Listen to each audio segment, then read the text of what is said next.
Olá, sejam muito bem-vindos ao Jornada da Calma. Eu sou Helena Galante, companheira de jornada de vocês, e hoje estou muito feliz de receber um amigo aqui do Jornada, Samurai. Seja muito bem-vindo. Olá, Helena, olá, ouvintes. Para mim é uma honra e um privilégio, um prazer estar aqui, porque eu sou ouvinte do Jornada da Calma, né? Então, para ser convidado a falar foi muito especial para mim. Estou até um pouquinho nervoso aqui, mas vamos ficar calmo. Sem ficar nervoso, vamos com calma. Vou contar que a primeira vez que a gente conversou faz tempo. Na verdade, eu nem lembro quando foi, mas pelo menos no final do ano passado, começo desse ano, foi para uma coluna A Tal Felicidade da Vejinha que você está na mão. Que dia que foi? Vamos lá. 10 de março de 2021. 10 de março de 2021. Eu, Helena Saiu Galante, essa coluna, né? lá na Boa... Não estava na Boa Forma ainda, estava na Veja São Paulo. A gente conversou sobre felicidade, que é o tema da coluna Tal Felicidade, e você me falou uma quantidade de coisa incrível, maravilhosa, que eu falei, meu Deus do céu, como é que pode o caminho da pesquisa pelo corpo, de como a gente pode funcionar bem, de como a gente pode cuidar da nossa saúde, abrir tantos bracinhos mesmo, assim, seguir por tantos caminhos. Depois, só para contextualizar todo mundo, eu mudei para Boa Forma, Samurai é colunista da Boa Forma, uma linda coluna Treino 3D, sempre de terça-feira, lá na Boa Forma. Mas eu comecei a te ouvir cada vez mais, te ouvir falar sobre como a gente pode lidar com a gente, e eu fiquei com uma certeza de uma coisa que você escreve, que é, a gente conhece muito pouco de um ser humano, de como ele funciona. E mesmo das pessoas que a gente admira e gosta, né? Na verdade, você fala, cara, tem mais para conhecer, tem mais. E você trabalha com pessoas, ajudando pessoas em reabilitação, em performance. E eu fico pensando isso assim, não chega no fim do caminho nunca, né? Sempre tem mais para conhecer. Não chega, e acho que nem é a proposta chegar, né? Porque quando você chegar, esse caminho vai se transformar de novo e vai ser criado um outro caminho. Essa é a nossa lógica. A monja fala muito, né? Nada é fixo, nada é permanente. Ainda mais a gente, o ser humano em si, que ele é rico de possibilidades. Se uma pedra não é fixa, não é permanente, você imagina um ser humano. A gente hoje, na humanidade, sei lá, tem quase 8 bilhões de pessoas, nenhuma é sequer parecida. Você já conviveu com um gêmeo idêntico, aquele que no primeiro momento você fala, nossa, essas pessoas são iguais. Mas passa 5 minutos e você percebe que não são. E mesmo que essas pessoas fossem iguais, vamos imaginar que por alguma razão tivessem nascido duas pessoas iguais, tudo dela igual. Elas iam viver experiências de vida diferentes. E porque elas iam viver experiências de vida diferentes, ao longo da jornada elas iam se transformar de forma diferente. Então, mesmo que por alguma razão do instante elas foram iguais, foi a única razão daquele instante que elas foram iguais. Nunca mais elas foram iguais na vida.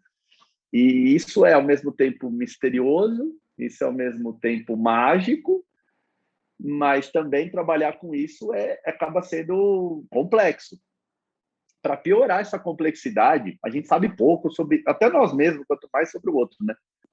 No olhar da ciência, inclusive, a própria ciência não sabe muito sobre o ser humano. A gente fala em função, na parte das funções humanas, funções corporais, como realmente a gente funciona, com muita boa vontade a gente sabe 10%. E se a gente não sabe 10%, a matemática é bem clara, tem 90% que a gente não sabe. E aí a pessoa chega para mim aqui e fala, olha, eu tô com dor nas costas, me ajuda a resolver. Se o cara que sabe muito não sabe 90%, esse BO vem jogado para mim agora, se vira. E aí eu falo, esse filho também não é só meu, ele é seu. Porque por mais que eu entenda de movimento, eu vou entender lá meus 10%. Ainda assim, de você eu não entendo nada. E você é um ser único, especial, que surgiu aqui na minha frente com uma trajetória, com uma vida, com um pensamento, com um sentimento, com traumas, com manias, com prazeres completamente diferentes, singular. E essa construção tem que ser feita junto. Eu tenho que te ajudar e você tem que me ajudar. Mas, no fundo, a jornada é sua. Eu sou só um parceirinho ali que vou acompanhar você um pouquinho do tempo, mas você tem que assumir essa responsabilidade. Essa responsabilidade é sua e você vai entender qual é a sua efetiva jornada através agora dessa possibilidade, dessa lente que a gente chama do movimento tridimensional. Antes da gente explicar movimento tridimensional, você fala uma coisa isso, assim, a pessoa chega até a mim com dor nas costas. E eu tenho um pouco essa sensação, que às vezes a gente chega entregando o nosso sofrimento, assim, né? Assim, a nossa dificuldade. E eu já acho que é um passo grandioso quando a gente consegue entregar a dificuldade para alguém, né? E falar, ó, tá doendo.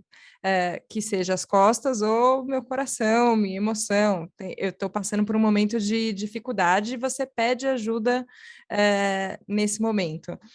Só que cuidar disso não significa pensar numa perfeição de corpo, que foi isso que eu fiquei bem impressionada quando a gente começou esse papo lá atrás, porque eu falei, quando a gente está trabalhando, então a gente está falando que tudo vai ser perfeito, que vai ter uma forma perfeita, um funcionamento perfeito, uma ideia de certo muito clara na cabeça. E eu vejo que você não tem tanto uma ideia de um certo único, pelo menos. Como é que é aceitar essas variações, cada um é de um jeito, e ao mesmo tempo acolher a dor que a pessoa está sentindo e ajudá-la a não sentir mais, por exemplo? A gente falou que as pessoas são diferentes. Se as pessoas são diferentes, para ter um certo perfeito, precisaria ter um gabarito, né? Esse aqui é o modelo perfeito e todos vamos direcionar para aquilo.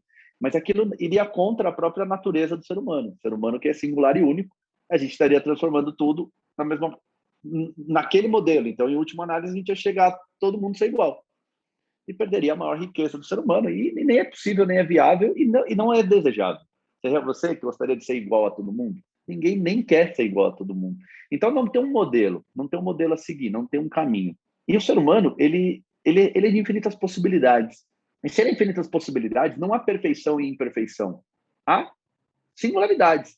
Apenas isso, singularidades. E nessas singularidades que a gente se desenvolve. Aí, de acordo com cada perspectiva espiritual que a pessoa pode ter, ela pode interpretar essas singularidades como, eu sofro, eu tenho um problema que é congênito, que eu nasci assim. Ela pode entender aquilo como um sofrimento, ela pode entender aquilo como uma aprovação, ela pode entender aquilo como uma simples característica, eu sou assim, e eu vou me desenvolver a partir desse assim, porque a partir desse assim eu vejo o mundo de uma forma diferente do que o outro que não é assim. Então, eu posso falar que isso também foi uma bênção, foi um prêmio, não foi ruim. Tudo é de como a gente olha. E como eu trabalho com reabilitação, porque eu atendo pessoas com dor. Pessoas com dor normalmente chegam com uma dor maior no ponto de vista emocional dela do que a própria dor física que ela sente. E o meu primeiro passo, assim, eu não interfiro nas relações emocionais das pessoas, porque são delas. Talvez um psicólogo, alguém que seja mais habilitado a fazer isso, que vai fazer com isso. Mas eu tenho que levar todas elas em consideração. Então, se eu chego uma pessoa tímida, eu tenho que levar em consideração que ela é tímida. Então, a minha escolha dos movimentos que eu vou passar para ela passa por estou lidando com uma pessoa tímida. É muito comum chegar a pessoas tem uma fobia que se chama algofobia, que é o medo da dor, da algia, né? É o medo da dor. E tem também uma que chama cinesiofobia, é o medo de se mexer. Quem já teve dor acima de algum movimento, provavelmente começa a se mexer cada vez menos. E ela associa o movimento à dor. Ela associa o movimento à dor. E ao fazer essa associação, ela começa a se privar do movimento. A gente já tem duas grandes barreiras aqui, o medo de voltar a sentir dor e o medo de se mexer. A primeira coisa que eu tenho que fazer com essa pessoa é fazer ela ressignificar o conceito de dor. Uhum. Porque se não existe nada certo, não existe nada errado, não existe nada perfeito, não existe nada imperfeito, onde que eu coloco a dor nesse pacote? Porque a dor ela é sempre vista negativa, né? E se ela é negativa, então eu associo um contexto de imperfeição ou de errado e que eu estou negando. Se essa dor não é negativa, ela é o quê? Ela é uma comunicação.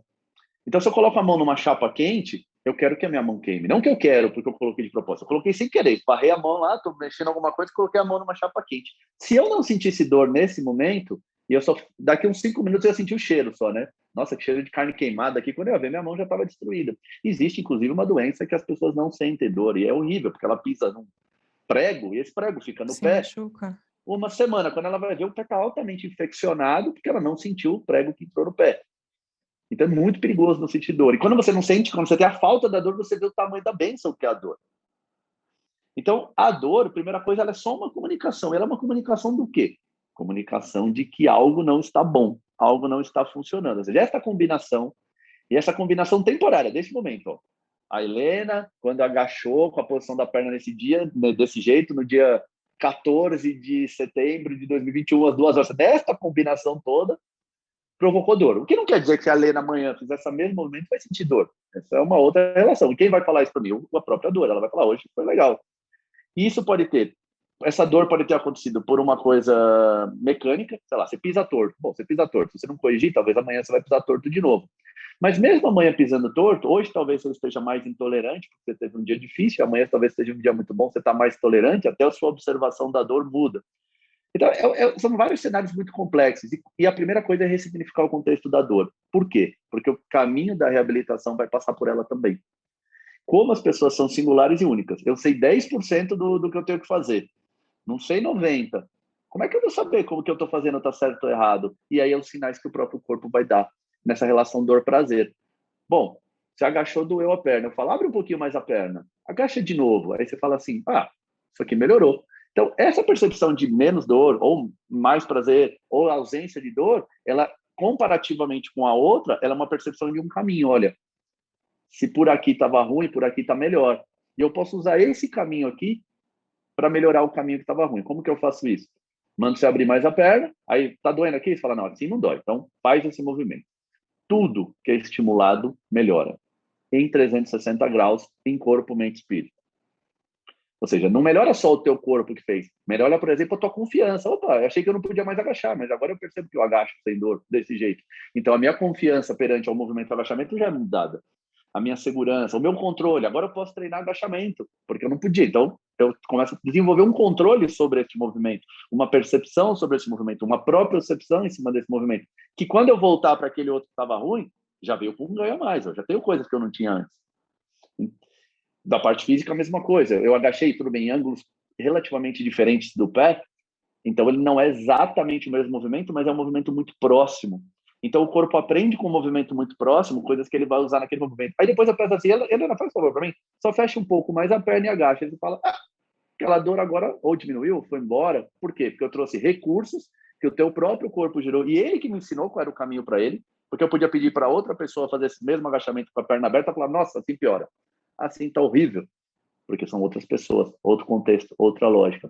Então, a nossa lógica é sempre achar um caminho onde o corpo vai me falar, tá muito bom. E como que ele fala isso? Na ausência de dor, e muito bom demais, é até no prazer. Eu te dou 3, 4 movimentos, e um você fala assim, nossa, esse é tão gostoso. Esse movimento não é gostoso por si só, porque se eu der para outro, ele não fala isso para mim. Ele fala que é horrível, porque ele tem uma limitação ali. Ele é gostoso porque na combinação da Helena com esse movimento, tudo fluiu, tudo foi natural. Então, esse ressignificado da dor já muda. A pessoa já não se sente uma sofredora, uma infeliz, uma vítima, uma azarada. Pô, porque todo mundo está bem, só eu estou com dor. E é muito importante. E a primeira coisa que ela falou, eu quero me livrar da dor. Eu falei, eu não posso te entregar isso, porque eu estaria te trazendo um problema maior do que uma solução. Te livrar da dor, eu não posso. Mas eu posso colocar a dor para ser minha aliada, não não atrapalhar minha vida. E é tão legal essa análise, né? Que quando a gente interpreta a dor dessa forma, a gente começa, por exemplo, a usar menos remédio. Por quê? Porque se a dor ela é minha aliada, no sentido de me dizer que alguma coisa não está funcionando bem, se eu tomo um analgésico nessa hora, eu dou um cala-boca nessa dor. É como se eu tivesse com o meu carro com o motor fazendo barulho e eu aumento o rádio. Porque eu não quero ver esse barulho chato, deixa eu aumentar o rádio aqui. Se eu aumento o rádio, eu não melhoro o problema do motor do carro. Alguma hora ele vai quebrar. E a gente não faz isso com o nosso carro, porque o nosso carro a gente comprou. Mas como o nosso corpo veio de graça, a gente taca analgésico nele para não ouvir. E vou mascarando essa dor. Só que o que eu estou mascarando? É a mesma lógica. Olha, eu estou pisando torto e meu joelho está reclamando de dor. Eu não vou mexer nessa pisada, eu vou só tomar um analgésico lá, fazer gelo, ou ver se eu paro de sentir a dor. Só que eu continuo pisando do jeito que dói, só que a diferença é que agora eu não sinto. Quando esse efeito do analgésico passar, eu machuquei o meu joelho mais tempo, que eu não machucaria se eu tivesse sentido dor, eu teria aliviado, eu teria feito outra coisa, eu teria mudado o meu movimento, eu teria não feito o que eu estava fazendo. E porque eu fiz, ele está pior do que ele estava antes do analgésico. E aí ele fica pior. E a pessoa, quando entende essa relação da dor com uma comunicação, e eu gosto de usar o nome bênção mesmo, porque dá uma ideia de, cara, é um privilégio ter dor. Não é negativo ter dor. Porque eu não quero que ela se manifeste o tempo inteiro, mas eu quero que ela me avise, porque eu não tenho sensores aqui que me avisam. Olha, eu falo assim, o corpo não me manda um WhatsApp falando, olha, tá pisando torto, então o teu joelho está funcionando mal. Vendo que obrigado pelo recado, vou lá e arrumo. Não, ele me avisa através da dor, através do sentimento, do desconforto, da falta de controle. Eu fico meio instável, sinto que eu vou cair. Opa, então ele está me falando, isso aqui não tá legal. E você arruma. Então tudo parte da percepção de que você tem uma máquina que é maravilhosa, é a máquina de maior tecnologia que já pisou nesse solo da superfície terrestre, e que você tem que cuidar dela com carinho e interpretar as bênçãos que ela te traz, porque vai só do significado que você dá. É exatamente isso do significado. Eu pensei numa dor que eu teve um momento que eu percebi que eu senti a dor, e junto com a dor eu senti o desespero de estar sentindo a dor. Não sei se é esse nome que você tinha falado antes, mas assim, ó, tinha uma agonia e uma irritação, e um meu Deus, o que eu vou fazer com isso? Que de repente, a hora que eu percebi que eu estava adicionando um desespero, eu falei, tá, o que está acontecendo? Tem uma dor? Então tá, então como é que eu cuido dessa dor? Porque a dor eu vou ter que resolver, tá tudo bem. Só que esse desespero que eu tô sentindo, ele nem tem ligação exatamente com o sintoma, né? Ele era só um desespero, assim. Só que é isso, se você não muda o significado, você não consegue, inclusive, entender o sinal, né? Porque é isso, assim, como a gente se comunica com o nosso próprio corpo, né? A gente tem que entender para onde as coisas estão indo. Só que acho que a gente vai pelo caminho do corpo físico, né? Mais denso aqui que a gente está vendo. Então, fala de pisada, de joelho, de costas, não sei o quê. Só que no treinamento tridimensional, você vai para mente e espírito junto também. E que às vezes eu acho é até uma dificuldade que a gente tem, assim, de explicar do que a gente está falando quando a gente está falando de mente, por exemplo, do que a gente está falando quando a gente está falando de espírito. E isso eu não lembro se eu te perguntei. Como foi que você chegou na trilogia da técnica? Como foi? Ela nasce de uma frustração, né? É engraçado que ela nasce de uma frustração porque eu fiz faculdade, estudei na Universidade de São Paulo, fiz lá toda a minha formação, que deveria ser o melhor possível. E assim, eu saí de lá um pouco frustrado, porque quase que não existia o ser humano ali. Existe a bunda, existe a perna, existe o peito, existe o abdômen, mas o ser humano ele quase que ele não está lá. E quando você quer saber o que é um ser humano sem corpo e mente, sem mente e espírito, vai lá na aula de anatomia, você vai ver. É um corpo ali, frio, em cima de uma mesa. Aquele é o ser humano sem mente e espírito. Não é com aquilo que eu trabalho. Pessoas aqui, quando cruzam essa porta, eu não sei como elas vão chegar. E elas vão chegar de algum jeito. Pode chegar, pode ser bom, pode ser ruim, ela pode trazer os problemas dela, ou ela pode estar com os problemas dela equacionado, ou ela traz a tolerância ou a intolerância, ela vai trazer várias coisas para dentro do ambiente. Então, esse ambiente, eu acho que assim, primeiro que, como a gente não sabe exatamente qual que é o ideal, eu acho que é tudo que a gente entender que buscou uma evolução para a gente funciona bem. Então, tudo pode ser um caminho de evolução. Você pode ser um caixa de banco e aquilo ser um caminho de evolução para você. Você pode ser um faxineiro ali, um gari limpando rua, e aquilo fazer daquilo uma evolução. E você pode fazer uma atividade física e fazer daquilo uma evolução. E você não precisa escolher uma única coisa. Se você se desprender, se você realmente vivenciar com presença tudo que você está fazendo, tudo pode ser um modelo de transformação. Eu costumo dizer que eu uso o jiu-jitsu para mim como um modelo de transformação. E a maioria das pessoas acha que é só luta, só porrada, só briga. E eu uso como modelo de evolução espiritual, que me ensinou muita coisa. Então, acho que o jiu-jitsu ele pode até ser uma boa analogia para explicar onde entra a mente, onde entra o espírito. Quando eu estou lutando no jiu-jitsu, eu estou usando o meu corpo. Meu corpo é minha ferramenta. Só que eu tenho um adversário que também está usando o corpo dele e que está tentando evitar todos os golpes que eu estou fazendo.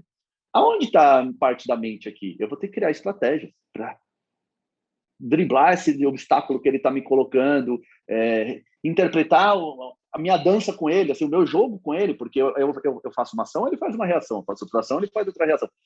Eu acho que o jiu-jitsu é até uma coisa de nerd, porque ele parece muito xadrez nesse sentido, de interpretar as milhões de variáveis que podem existir. Então, tem uma mente aqui que está orquestrando isso o tempo inteiro.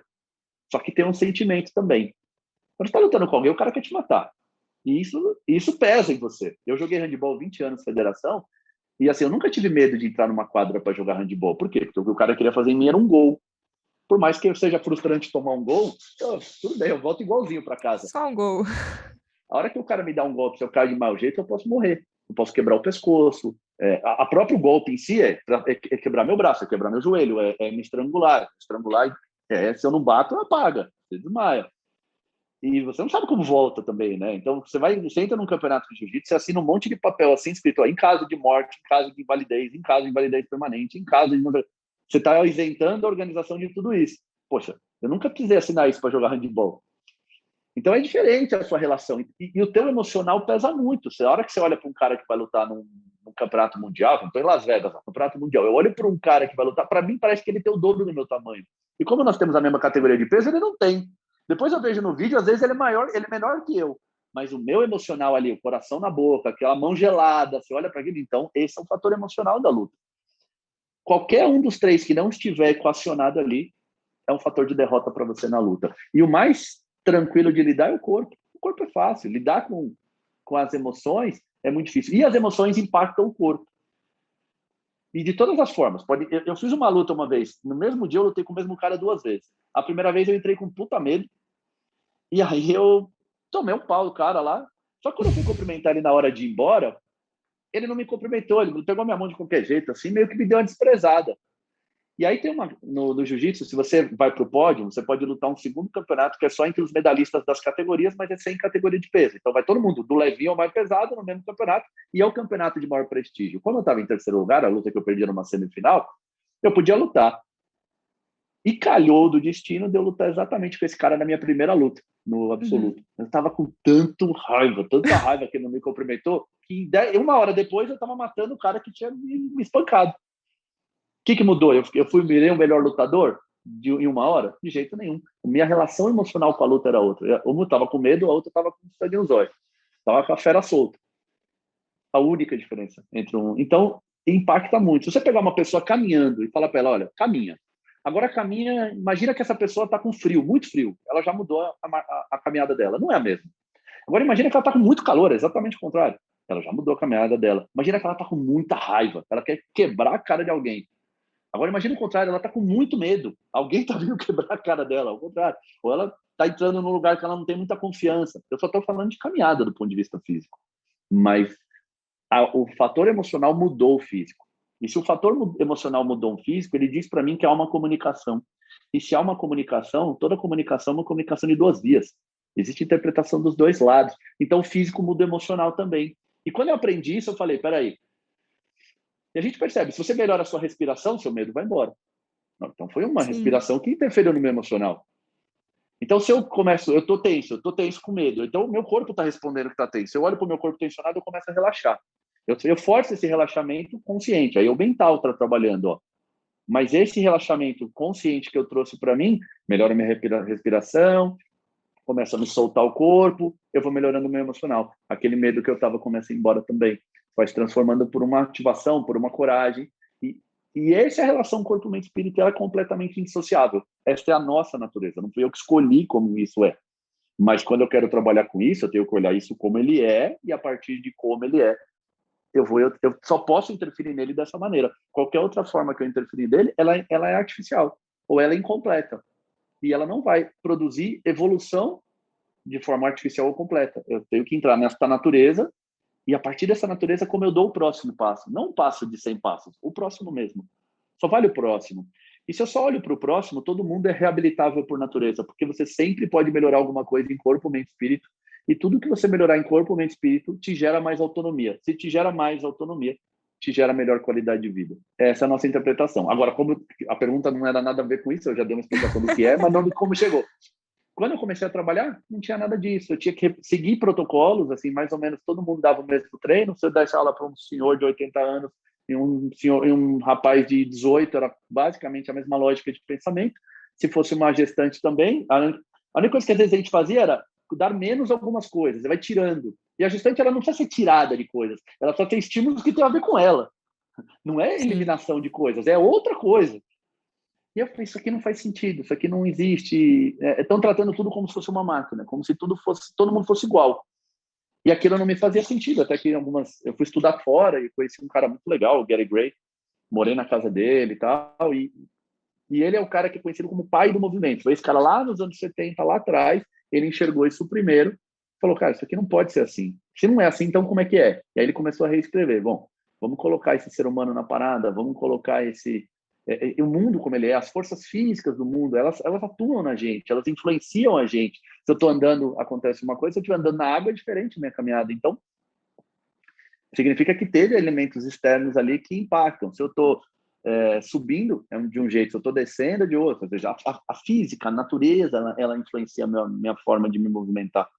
E tudo isso aí não está nos livros de fisiologia, ainda não está até hoje, não está nos livros de biomecânica, mas está na natureza, está no nosso mundo. Nosso mundo é assim, é claro perceber. Tudo isso que eu falei aqui, o mais leigo dos leigos vai falar, é verdade, quando eu estou com raiva eu ando de um jeito, quando eu estou com medo eu ando de outro. mas isso não está no livro de fisiologia. Então, a gente foi estudando e interpretando isso. E qual que são as nossas relações quando a gente parte para disso? Quais são o nosso alvo, o nosso drive? O que nos orienta? Nos orienta o relacionamento com o outro ser. É como se eu usasse uma fórmula de casamento. Olha, eu casei uma vez, agora eu vou casar com uma outra. Então, eu tenho que fazer tudo que eu fiz com outra pessoa. É bizarro isso, né? Obviamente isso não vai dar certo. Então, a minha relação é a mesma coisa. Cada aluno vai construir sua história. E essa história, às vezes, ela vai usar o exercício como meio, não como fim. Então, a pessoa não vem aqui para fazer exercício. Ela vem aqui para usar do conhecimento maior que ela passa a ter do corpo dela para proporcionar para ela mais condições de qualidade de vida, de autonomia, de liberdade, para que ela possa desfrutar a vida dela melhor, conseguir fazer o que ela quer, ter mais condições de evoluir. E, nesse caso, ele passa a ser uma evolução. Ele passa a ser um caminho de evolução. Agora, você falou de relacionamento e eu tava pensando nisso, assim, porque uma coisa é, você aprendeu, estudou muito, e aí você vai lá e você, com o aluno que está na sua frente, fala, tá, esse ser humano aqui que está na minha frente, esse aluno, como é que eu vou cuidar dele da melhor forma? Só que você seguiu por um caminho também que você também treina professores. Então, você treina o professor que vai falar com o aluno, que você não vai estar falando com o aluno, mas o professor vai estar lá. E aí eu fiquei pensando que a gente só adiciona complexidades, né? Porque aí tem todo professor, com tudo que ele sente, com tudo que ele pensa, com tudo que ele tá, com toda a história, com toda a bagagem, onde ele já estudou, o que que ele já viu, que já deu certo, não deu certo. É quase como se todo mundo fosse traumatizado do primeiro casamento, assim, que não deu muito bem, e você tá tentando o segundo. E aí você pega esse professor e fala, ó, agora a gente vai falar como a gente vai lidar com esse aluno. E eu fiquei pensando, que eu falei, cara, é um treinamento de relacionamento no fim.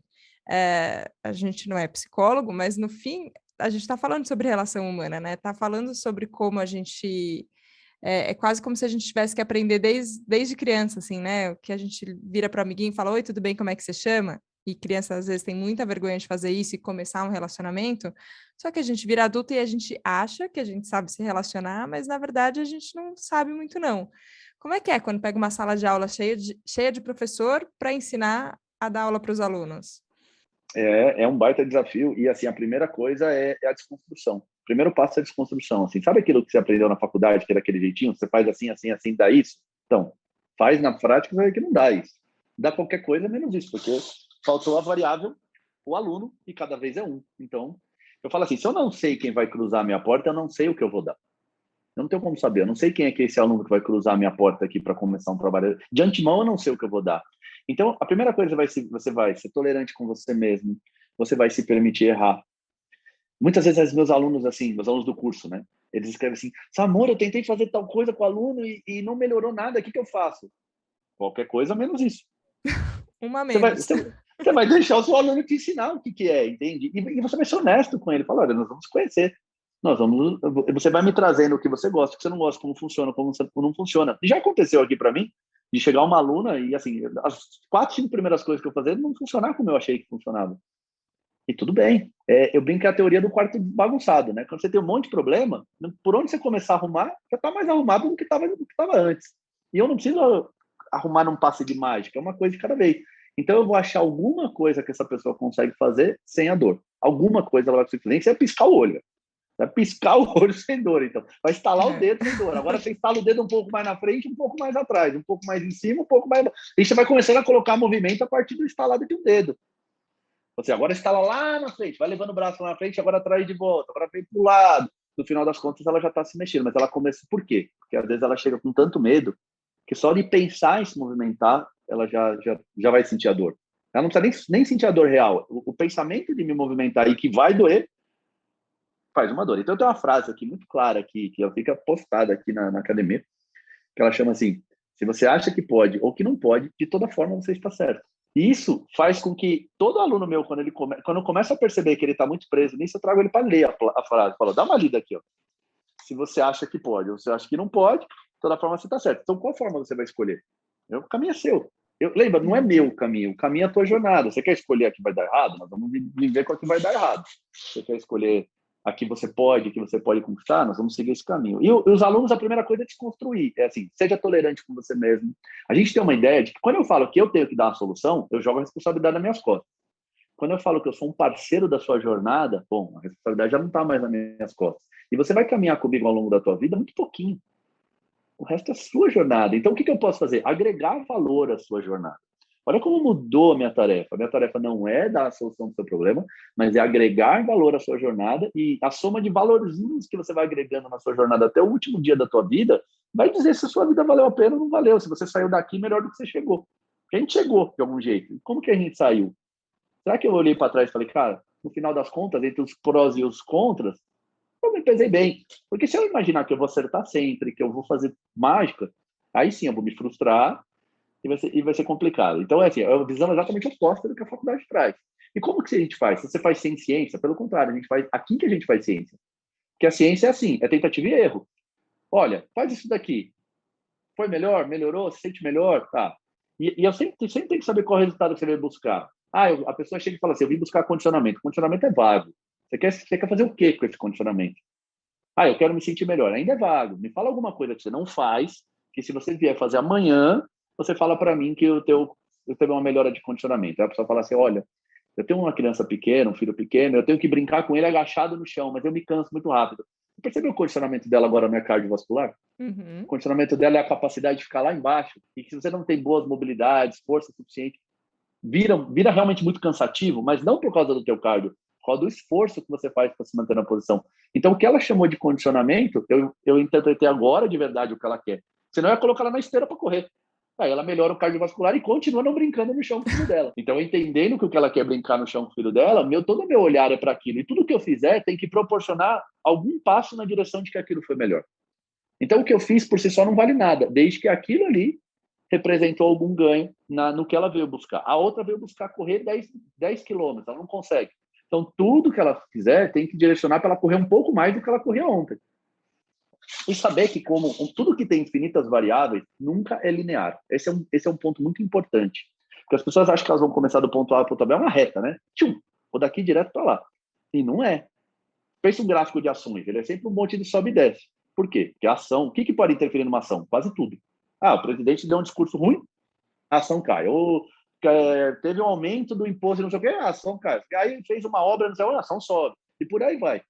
Achou uma jazida ali, não sei aonde, a ação sobe. Fundou um navio, a ação cai. Fizeram um protesto. Então, se tem tantas variáveis que pode mexer, isso nunca vai ser uma reta. A tua reabilitação é a mesma coisa. Se você acorda de mau humor, tuas costas dói mais. Se acorda de bom humor, ela melhora. Se você comer um negócio que te fez mal, você vai sentir mal-estar, talvez você sinta mais dor. Você brigou com o seu parceiro? Bom, então, se tem tanta variável assim, nunca vai ser linear. Esfriou. Você não tem como controlar o frio. Esfriou, tuas costas doeu mais. Então, aceita que o teu caminho ele é de altos e baixos, subidas e descidas, mas desde que a sua tendência seja para cima.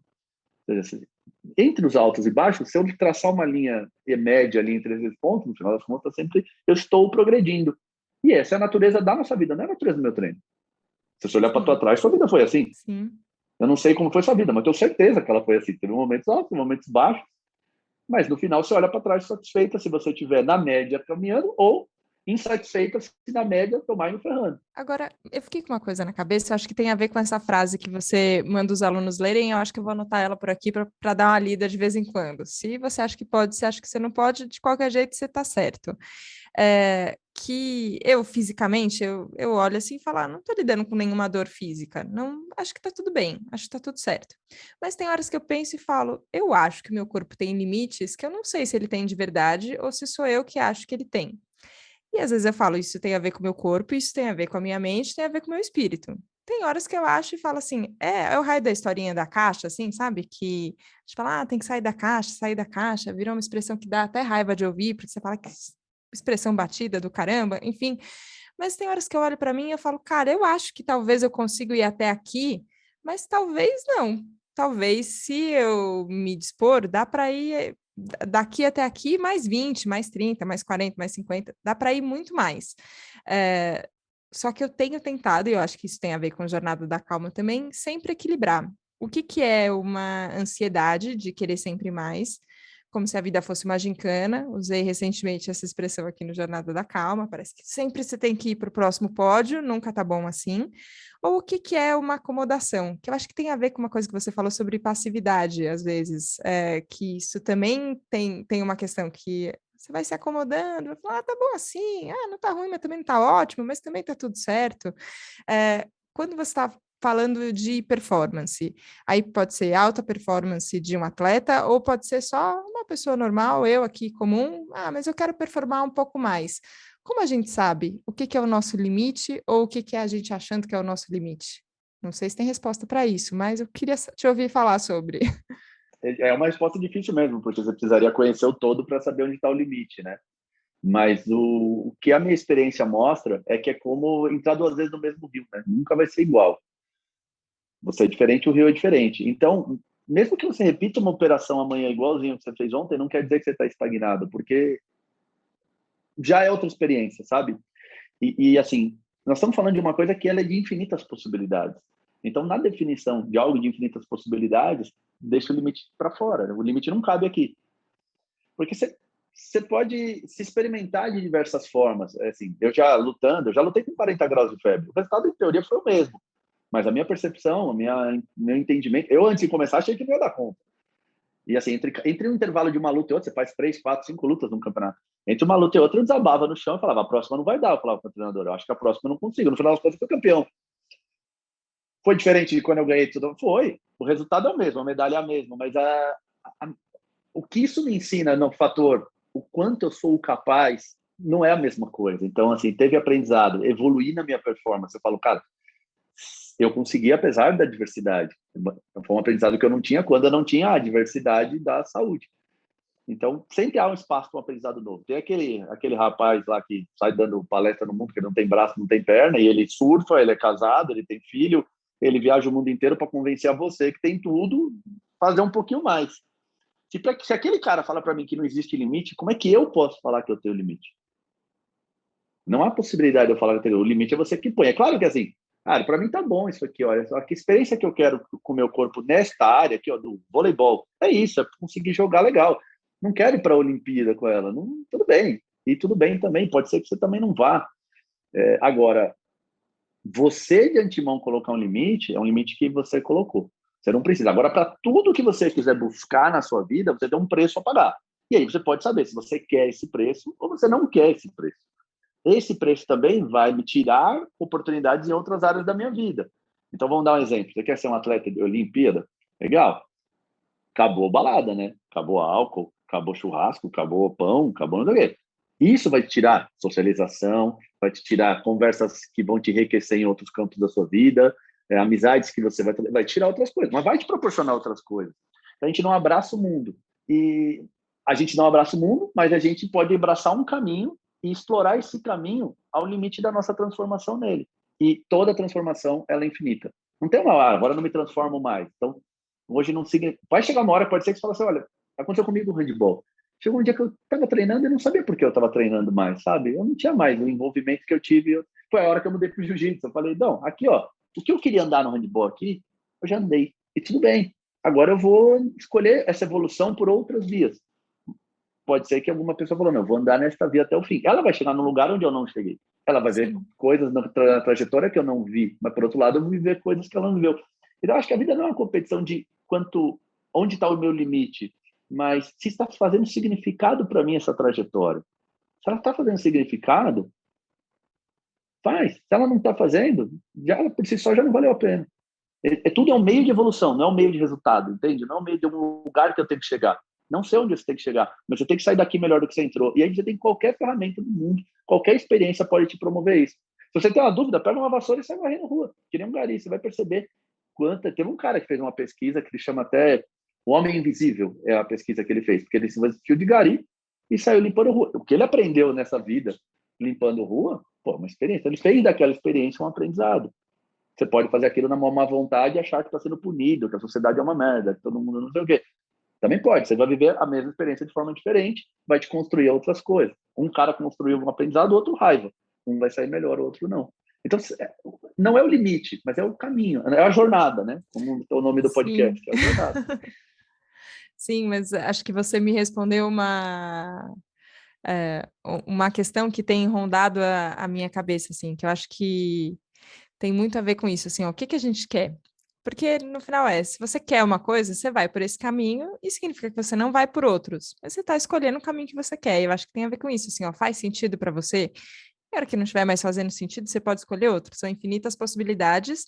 Só que se você colocar a sua cabeça só no resultado, é prato cheio para frustração, né? Porque o resultado pode vir de um jeito que você não achou que tinha que ser de outro, ou talvez ele não pode vir como você pensou mesmo, ou você mudou de ideia por alguma coisa.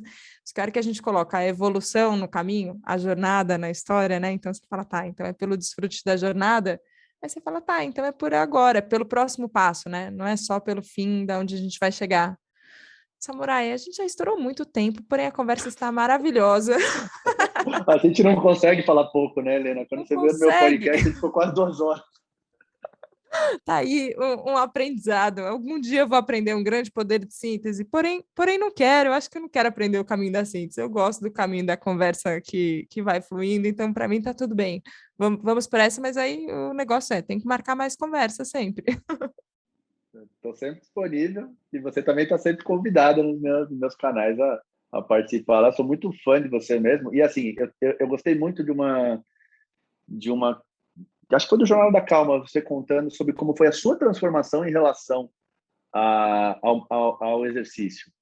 Cara, nada mais 3D, mais tridimensional do que isso que você falou. Você não tem uma regra, mas você teve o seu jeito. Quando você olhou e falou, peraí, eu estou fazendo mal para mim seguindo o que eu estou fazendo. Eu não preciso seguir esse modelo.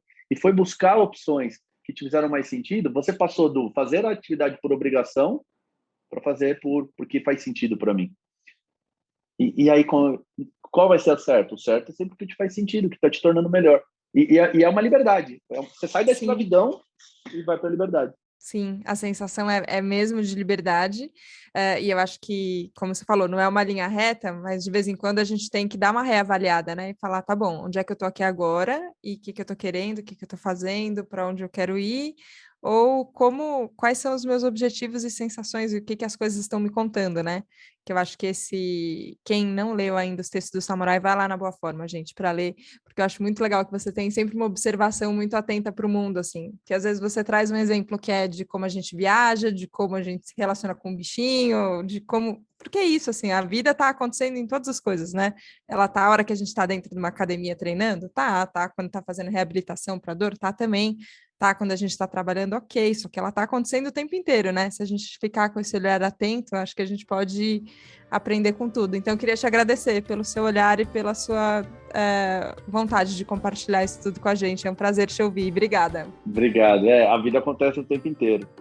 Tem um filme que chama O Poder Além da Vida, que uma hora o cara chama o personagem, que é o Sócrates, que é o nome do professor dele, e um menino que é o Daniel. Ele chama o Daniel e fala, olha ali. O cara, não tô vendo nada. Ele falou, olha de verdade. Não tá acontecendo nada aqui. Aí a câmera vai passando, ela vai abrindo o zoom. Aí tem uma abelha polinizando uma planta, tem um cachorro brincando com uma água, tem um casal de namorados beijando, tem 3, 4 pessoas indo. Ele fala, tá acontecendo infinitas coisas, só que você tá tão fechado que você não enxerga. E acho que esse é o recado final aí da nossa... A vida é assim. Nossa. Sim, que a gente consiga enxergar, ouvir, já que o podcast vem pelo som, então que esse sentido da audição faça a gente abrir mais os olhos e ver mais coisas. Samura, obrigada mesmo, espero que seja o primeiro de muitos papos. Obrigada a você que nos acompanhou hoje aqui no Jornada da Calma, espero que você saia com muita vontade de olhar para a vida e aproveitar tudo que tem de gostoso. E obrigada por estar aqui junto com a gente, fazer parte da minha jornada, da nossa jornada. A gente se vê na próxima segunda, no próximo Jornada da Calma. Um beijo, tchau, tchau.